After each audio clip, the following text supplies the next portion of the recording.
गौरी पुत्र गणेश भगवान की जय। श्री शिवाय नमस्तुभ्यम। ओम पितृभ्यो नमः। प्रिय भक्तजनों, आप सभी को सर्व पितृ अमावस्या की ढेरों शुभकामनाएं। भक्तजनों, सर्व पितृ अमावस्या पितरों के लिए मोक्षदायिनी अमावस्या मानी जाती है। आश्विन मास की अमावस्या तिथि को सर्व पितृ अमावस्या के नाम से जाना जाता है। श्राद्ध कर्म में इस तिथि का बड़ा महत्व है। शास्त्रों में यह तिथि सर्व पितृ श्राद्ध के नाम से भी जानी जाती है। श्राद्ध या पितृ पक्ष के दौरान पूर्वज धरती पर आते हैं, इसलिए पितृ पक्ष में तर्पण और श्राद्ध के साथ दान करने का विधान बताया गया है। मान्यता है कि ऐसा करने से पितर प्रसन्न होते हैं और आशीर्वाद प्रदान करते हैं। और सर्व पितृ अमावस्या का दिन पितरों को विदा करने की अंतिम तिथि है। अगर कोई श्राद्ध तिथि में किसी कारण से श्राद्ध न कर पाया हो या फिर श्राद्ध की तिथि मालूम न हो तो सर्व पितृ श्राद्ध अमावस्या पर श्राद्ध किया जा सकता है। तो भक्तजनों, आज हम इस वीडियो में सर्व पितृ अमावस्या की बड़ी ही दुर्लभ कथाओं को सुनेंगे। तो आप सभी भक्तजन इन कथाओं को बड़ी ही श्रद्धा, ध्यान पूर्वक और प्रसन्न चित्त मन से पूरा अवश्य सुनिएगा। पौराणिक कथा के अनुसार देवताओं के पितृगण अग्निश्वात, जो सोमपथ लोक में निवास करते हैं, उनकी मानसी कन्या अच्छोदा नाम की एक नदी के रूप में अवस्थित हुई। मत्स्य पुराण में अच्छोद सरोवर और अच्छोदा नदी का जिक्र मिलता है, जो कि कश्मीर में स्थित है। एक बार अच्छोदा ने 1000 वर्ष तक तपस्या की, जिससे प्रसन्न होकर देवताओं के पितृगण अग्निश्वात और महर्षि पद अपने अन्य पितृगण अमावसु के साथ अच्छोदा को वरदान देने के लिए आश्विन अमावस्या के दिन उपस्थित हुए। उन्होंने अच्छोदा से कहा कि हे पुत्री, हम सभी तुम्हारी तपस्या से अति प्रसन्न हैं, इसलिए जो चाहो वर मांग लो। लेकिन अच्छोदा ने अपने पितरों की तरफ ध्यान नहीं दिया और वह अति तेजस्वी पितृ अमावसु को अपलक निहारती रही। पितरों के बार बार कहने पर उसने कहा, हे भगवान, क्या आप मुझे सचमुच वरदान देना चाहते हैं? तब इस पर तेजस्वी पितृ अमावसु ने कहा, हे अच्छोदा, वरदान पर तुम्हारा अधिकार सिद्ध है, इसलिए निसंकोच कहो। तब अच्छोदा ने कहा, भगवान, यदि आप मुझे वरदान देना ही चाहते हैं तो मैं तत्क्षण आपके साथ रमण कर आनंद लेना चाहती हूँ। और तब अच्छोदा के इस तरह कहे जाने पर सभी पितृ क्रोधित हो गए।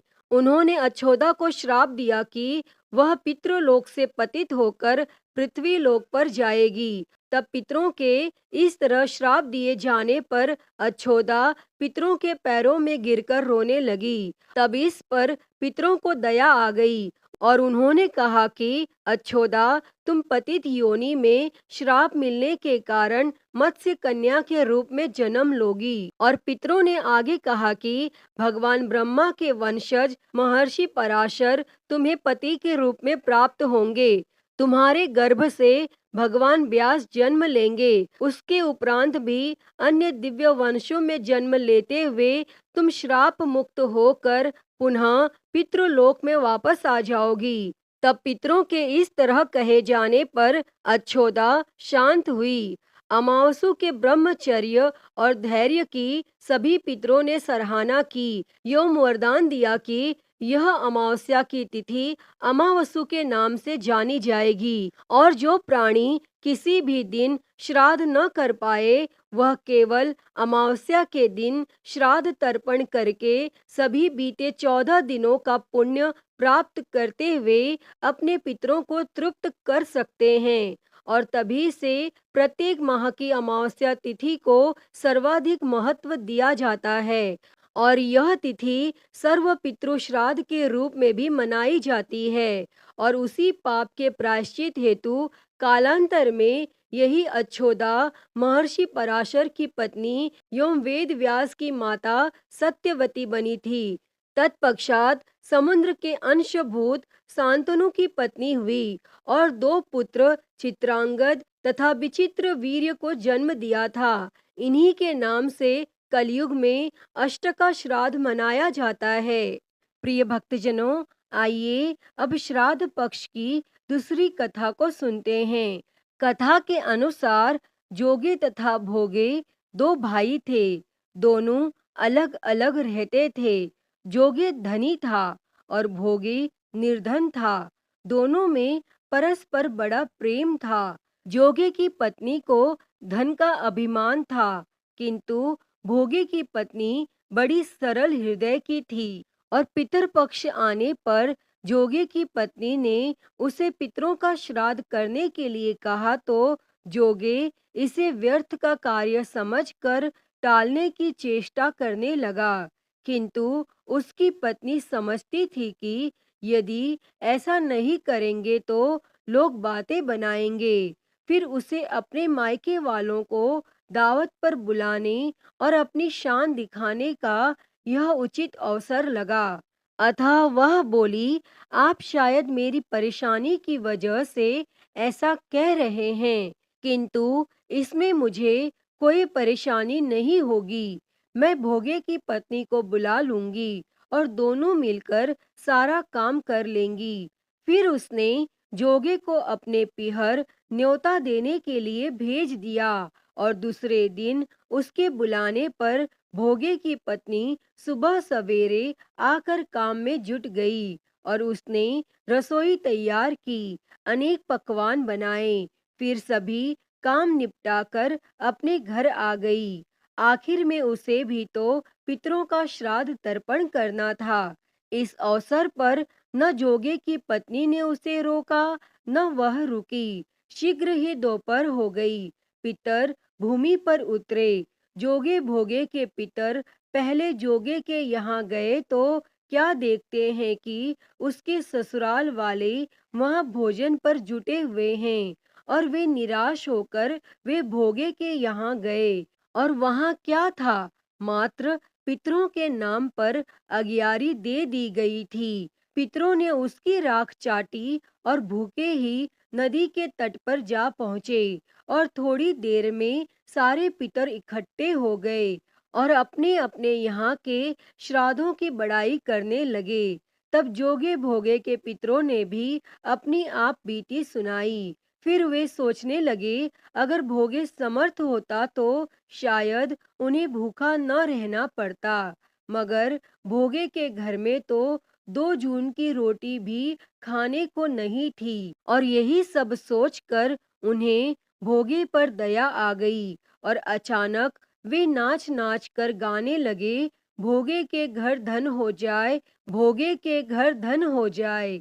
तब सांझ होने को हुई और भोगे के बच्चों को कुछ भी खाने को नहीं मिला था। उन्होंने माँ से कहा, भूख लगी है। तब उन्हें टालने की गरज से भोगे की पत्नी ने कहा, जाओ, आंगन में हौदी औंधी रखी है, उसे जाकर खोल लो और जो कुछ मिले बांट कर खा लेना। और तब बच्चे वहां पहुंचे तो क्या देखते हैं कि हौदी मोहरों से भरी पड़ी है और वे दौड़े दौड़े माँ के पास पहुंचे और उसे सारी बातें बताई। और आंगन में आकर भोगे की पत्नी ने यह सब कुछ देखा तो वह भी हैरान रह गई और इस प्रकार भोगे भी धनी हो गया, मगर धन पाकर वह घमंडी नहीं हुआ।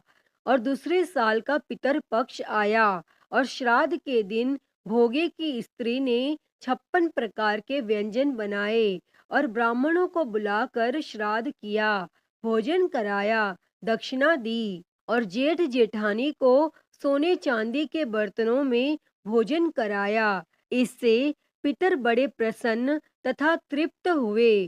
प्रिय भक्तजनों, आइए अब सुनते हैं रामायण में वर्णित माता सीता द्वारा पिंडदान देने की कहानी। रामायण में माता सीता द्वारा पिंडदान देकर राजा दशरथ की आत्मा को मोक्ष मिलने का संदर्भ आप सभी ने सुना होगा।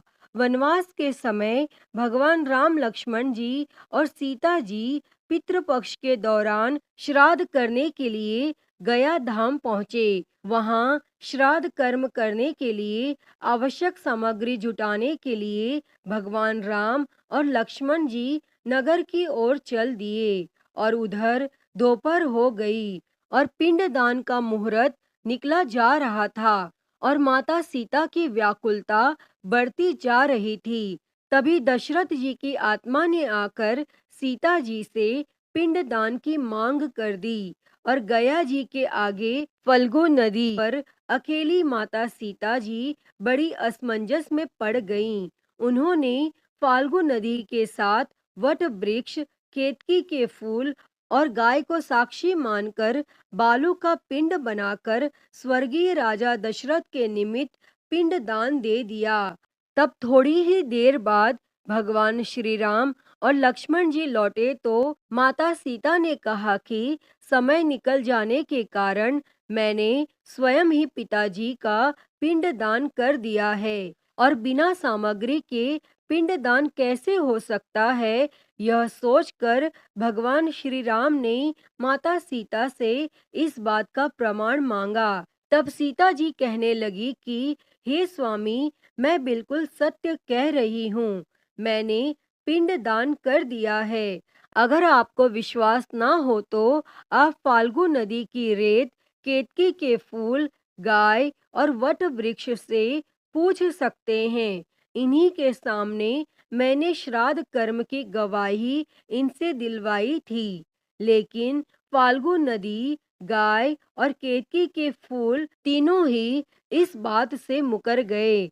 सिर्फ वट वृक्ष ने ही सही बात की। तब माता सीता ने राजा दशरथ का ध्यान करके उनसे ही गवाही देने की प्रार्थना की। तब दशरथ जी ने माता सीता की प्रार्थना स्वीकार की और घोषणा की कि ऐन समय पर सीता ने ही मुझे पिंड दान दिया है। और तब कहीं जाकर भगवान श्री राम जी आश्वस्त हुए। लेकिन तीनों गवाहों द्वारा झूठ बोलने पर माता सीता ने क्रोधित होकर उन्हें श्राप दे डाला कि फाल्गु नदी, जा तू सिर्फ नाम की ही नदी रहेगी, तुझमें पानी नहीं रहेगा। और इस कारण कहा जाता है कि आज भी गया जी में फाल्गु नदी सूखी रहती है। और गाय को श्राप दिया कि तो पूजनीय होकर भी लोगों का जूठा खाएगी। और केतकी के फूल को श्राप दिया कि झूठी गवाही देने के कारण तुझे पूजा में कभी नहीं चढ़ाया जाएगा। और वट वृक्ष को माता सीता जी का आशीर्वाद मिला कि उसे लंबी आयु प्राप्त होगी और वह दूसरों को छाया प्रदान करेगा तथा पतिव्रता स्त्री तेरा ध्यान करके अपने पति की दीर्घ आयु की कामना करेगी। भक्तजनों, यही कारण है कि गौ माता को आज भी जूठा खाना पड़ता है और केतकी के फूल को पूजा पाठ में वर्जित रखा गया है। और फल्गु नदी के तट पर सीता कुंड में पानी के अभाव में आज भी सिर्फ बालू से ही रेत से पिंडदान दिया जाता है। प्रिय भक्तजनों, तो मैं उम्मीद करती हूँ कि आपको आज की यह कथा पसंद आई होगी और अगर वीडियो अच्छी लगी हो तो इसे लाइक करें, ज़्यादा से ज़्यादा शेयर करें और महाकाल भक्ति ज्ञान चैनल को सब्सक्राइब कर नोटिफिकेशन बेल को ज़रूर ऑन कर लें। हर हर महादेव। धन्यवाद।